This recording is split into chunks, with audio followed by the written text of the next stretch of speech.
Ukraine ரஷ்யாவின் முக்கிய எண்ணெய் துறைமுகங்கள் மற்றும் குழாய் வழித்தடங்களை குறிவைத்து தாக்குதல் நடத்தியுள்ளது. பால்டிக் கடலில் உள்ள பிரிமோர்க், உஸ்ட் லூகா துறைமுகங்கள் மற்றும் கடலில் உள்ள நவரோசிஸ்க் உள்ளிட்ட இடங்கள் ட்ரோன் தாக்குதலுக்கு உள்ளாகி உள்ளன.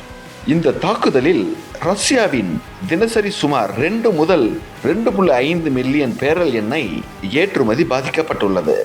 இந்த தாக்குதல்கள் மிக திட்டமிட்ட முறையில் மேற்கொள்ளப்பட்டுள்ளன. ட்ரோன்கள் நீண்ட தூரம் பறந்து குறிப்பிட்ட எண்ணெய் சேமிப்பு, பம்பிங் மற்றும் ஏற்றுமதி மையங்களை துல்லியமாக தாக்கியுள்ளன. ரஷ்யாவின் வலுவான விமான பாதுகாப்பு அமைப்புகளுக்கும் இதை தடுக்க முடியவில்லை. இது நவீன போரின் மாற்றத்தை காட்டுகிறது. இந்த தாக்குதலின் பின்னணியில் நேட்டோ நாடுகள் உக்ரைனுக்கு செயற்கைக்கோள் தகவலை கொடுத்து உதவி செய்து வருகின்றன. இதனால் உக்ரைன் துல்லியமான தாக்குதல்களை மேற்கொள்ள முடிந்துள்ளது.